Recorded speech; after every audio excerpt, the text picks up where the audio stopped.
दर्द गम डर जो भी है वो तेरे अंदर है। दर्द गम डर जो भी है वो तेरे अंदर है।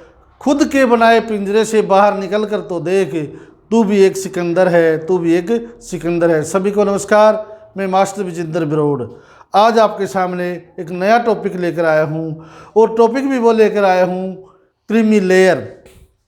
क्रीमी लेयर और नॉन क्रीमी लेयर, आजकल ये टॉपिक काफ़ी सुर्खियों में भी है, लेकिन सही कहूँ तो 99% लोगों को इसकी वास्तविक धारणा का नहीं पता।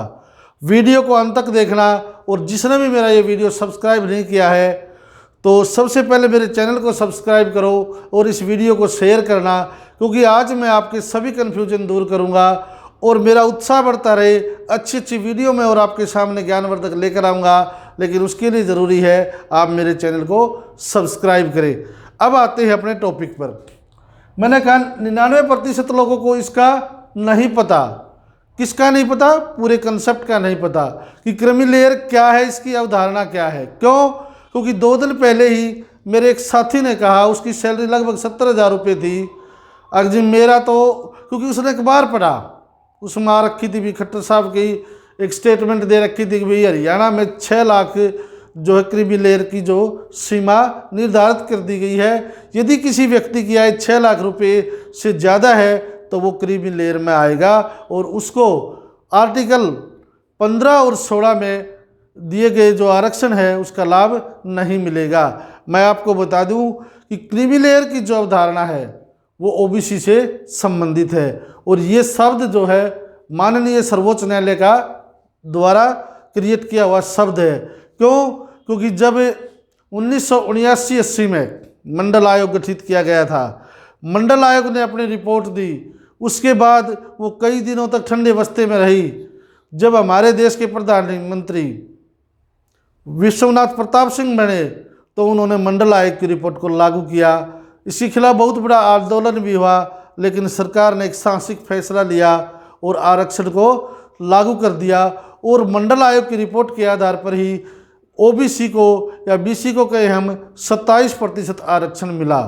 इसके बाद कोर्ट में एक केस हुआ जो भारतीय राजनीति में या यूं के भारतीय परिदृश्य में उसको इंदिरा साहनी बनाम भारत संघ के नाम से जाना जाता है, और परीक्षाओं में सबसे ज़्यादा बार दोहराया गया ये क्वेश्चन है कि इंदिरा साहनी बनाम भारत संघ केस किससे संबंधित है। तो ये ओबीसी से आरक्षण से संबंधित जो मामला कोर्ट में गया था उससे संबंधित ये केस है। तो इसमें क्या था कि मंडल आयोग की रिपोर्ट को सर्वोच्च न्यायालय ने सही माना, अगर भाई ओबीसी को 27% आरक्षण दिया जाना चाहिए, लेकिन साथ के साथ वहाँ पर एक कंडीशन लगा दी क्रीमी लेयर की। अगर भाई जिस किसी की भी एक निश्चित आयु है, जिस किसी एक निश्चित आय है और वो आय इतनी ज़्यादा है कि वो निम्नतम वर्ग में और जो उच्च वर्ग है उसमें ज़्यादा गैप रखती है, तो उसको आरक्षण का फ़ायदा नहीं मिलेगा। तो सबसे पहले तो मैं आपको बता दूं कि क्रीमी लेयर क्या है। क्रीमी लेयर है एक संपन्न तबका, किसमें? पिछड़े वर्गों में, एक मलाईदार तबका, वो तबका जो अच्छी ऐश और आराम की ज़िंदगी जी रहे हैं या जिनका सामाजिक और आर्थिक स्तर बहुत ऊंचा है। तो कोर्ट ने कहा ऐसे व्यक्तियों को आरक्षण का लाभ नहीं मिलेगा। तो इसके कई मापदंड थे, केवल आर्थिक नहीं, सामाजिक भी मापदंड था इसका। तो आज मैं आपको बताऊंगा केवल किसी व्यक्ति की यदि आय 6 लाख रुपए है तब भी वो आरक्षण का लाभ ले सकता है। किसी को कुछ घबराने की आवश्यकता नहीं है। आज मैं आपको बताऊंगा कि क्रीमी लेयर में कौन आते हैं और कौन नहीं आते, यानी कि कौन क्रीमी लेयर है और कौन नॉन क्रीमी लेयर। इसके लिए ज़रूरी है आप वीडियो को पूरा और लास्ट तक देखें। एक बार फिर कहता हूँ, सब्सक्राइब नहीं किया है चैनल को तो सब्सक्राइब कर ले। अब आते हैं हम अपने टॉपिक पर। क्रीमी लेयर मैंने बताया इंदिरा साहनी मामले की एक अवधारणा आई, तो उस टाइम पे ये 1993 में, सन 1993 में ये कहा भी जिसकी आय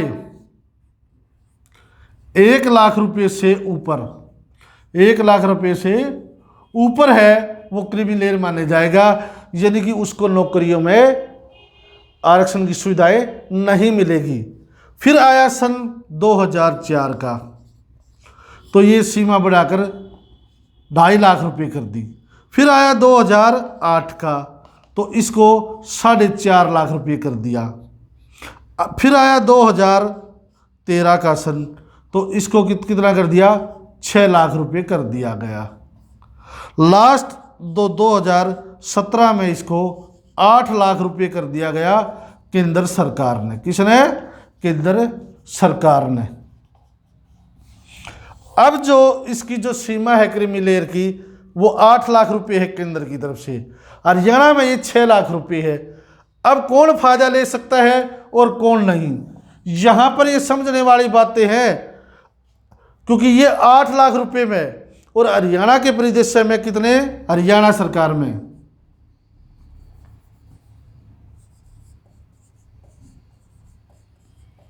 हरियाणा में जो 6 लाख है, ये सबसे पहले तो ये मैं बता दूं कि 2016 में हरियाणा सरकार ने एक नोटिफिकेशन जारी कर दिया और उसमें क्या कहा, यदि किसी की आय 3 लाख रुपए से कम है, पहले उनको नौकरियों में और शिक्षण संस्थाओं में आरक्षण दिया जाएगा। उसके बाद जो सीटें बच गई, जो पद बच गए, 3 से 6 लाख के बीच में बच गए, उनको ये सुविधा दी जाएगी। इस मामले को कोर्ट में ले जाया गया और कोर्ट ने इसको खारिज कर दिया और कोर्ट ने कहा कि केवल और केवल आर्थिक आधार पर हम आरक्षण की व्यवस्था को का मापदंड नहीं देख सकते। इसके लिए आर्थिक के साथ साथ उसका सामाजिक स्तर भी देखा जाएगा, अन्य बहुत से कारण होते हैं। तो हरियाणा सरकार की इस व्यवस्था को कोर्ट ने खारिज कर दिया। अब क्या हुआ कि क्या रह गया, सरकार ने क्या कहा, 6 लाख रुपए तक की जिसकी आमदनी है, चाहे वो भाई 3 लाख रुपए की जो धारणा थी, उसको सरकार ने कोर्ट के अनुसार खारिज करना पड़ा, अपने नोटिफिकेशन को वापस लेना पड़ा। अब पहली बात तो ये थी कि 1 लाख रुपए, 2.5 लाख रुपए, 4.5 लाख रुपए, 6 और 8, इनका निर्धारण किस तरह से होता है। तो आपको मैं बता दूं, मैंने कहा था यदि किसी की आय 8 लाख रुपए है तो वो भी आरक्षण का लाभ ले सकता है। कैसे? कोर्ट की जो धारणा थी, इंदिरा साहनी मामले में जो बात कही थी, उसमें स्पष्ट ये कहा था कि केवल आर्थिक आधार, आरक्षण का आधार नहीं होता आर्थिक लेवल, उसके साथ सामाजिक भी होता है। अब इसमें पॉइंट जो दिए थे, पहला पॉइंट क्या था कि क्रीमी लेयर में कौन आएंगे।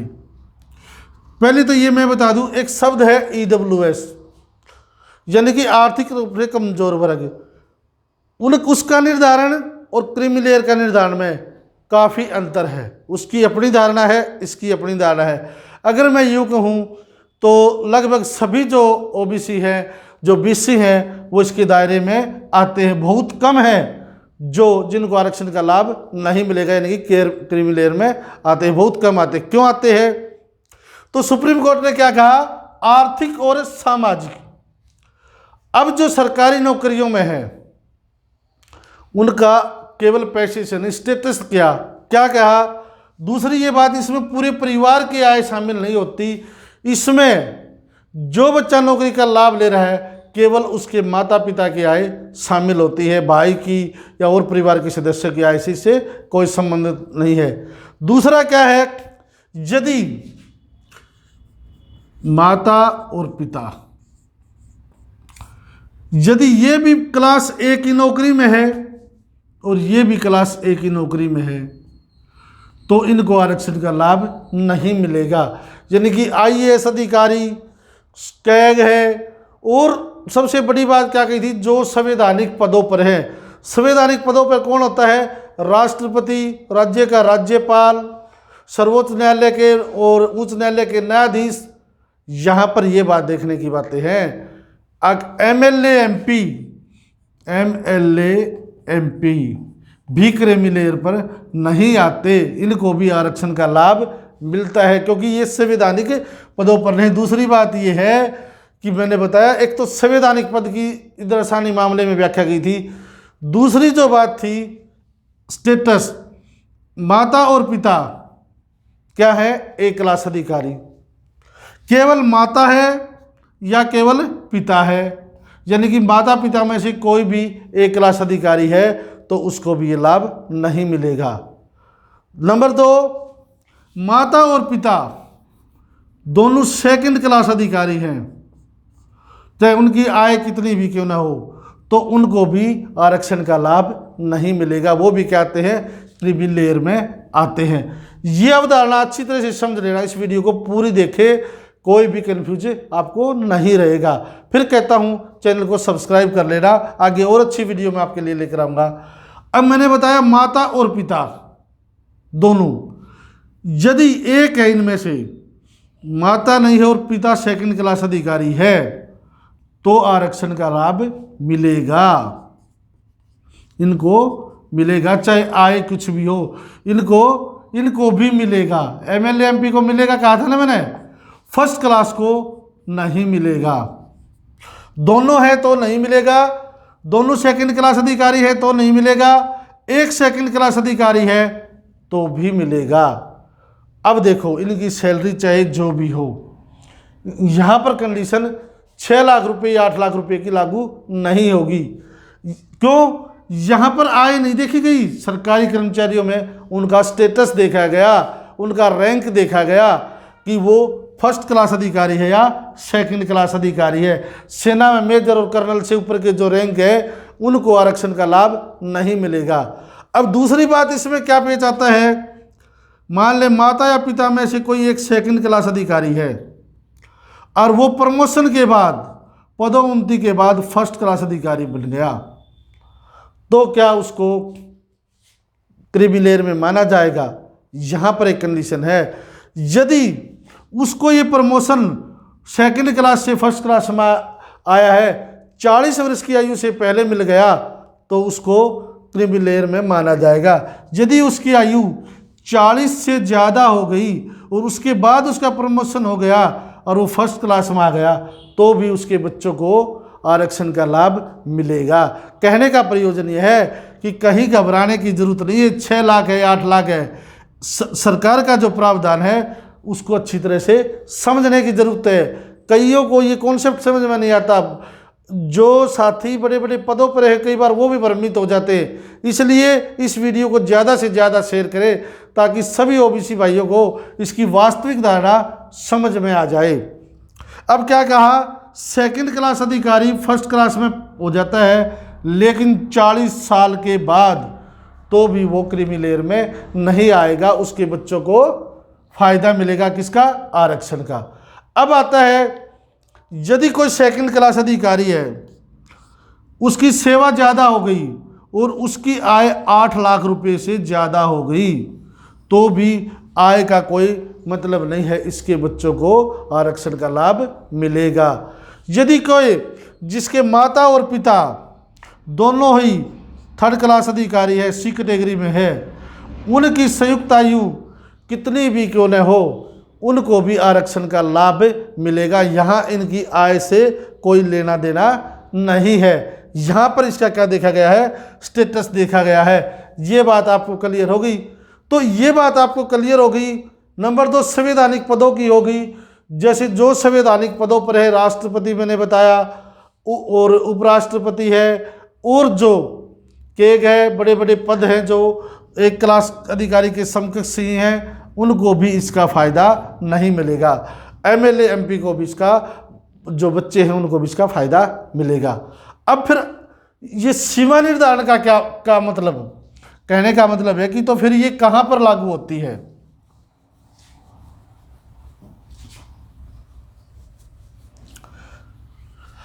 ये मैं बता दूं, जो 8 लाख की आय है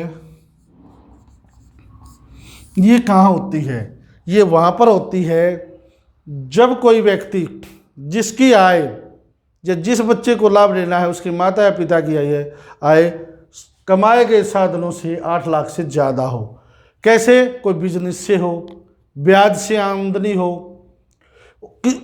इसमें कौन सी आय शामिल नहीं है? यदि कोई प्राइवेट नौकरी करता है तो उसका वेतन इसमें शामिल नहीं है, ये बात ध्यान रखियो। यदि कोई प्राइवेट नौकरी करता है और उसकी 8 लाख आयु है और हरियाणा के संदर्भ में 6 लाख, तो उसका वेतन उसमें शामिल नहीं है। नंबर 2 बात, कृषि से आय। यदि कृषि से जो भी आय हुई है, यानी कि किसानी से जो भी आय आई है, वो भी आय इस 8 लाख रुपए में शामिल नहीं है। कहने का मतलब ये है, वेतन और खेतीबाड़ी से जो आय होती है उसका भी प्रभाव इस पर नहीं पड़ेगा क्रीमी लेवल पर। यानी इन साधनों से 8 लाख या उससे ज़्यादा भी आय होती है तो वो भी बैकवर्ड क्लास में आरक्षण लेने का मजबूत दावेदार है और उसको आरक्षण मिलेगा। उसको आय के आधार पर आरक्षण से वंचित नहीं किया जा सकता। ध्यान रखिए, वेतन और कृषि से आय। तो कौन होगा बाहर? जो बड़े बड़े बिजनेसमैन हैं, उनको वैसे भी आरक्षण की जरूरत नहीं होती।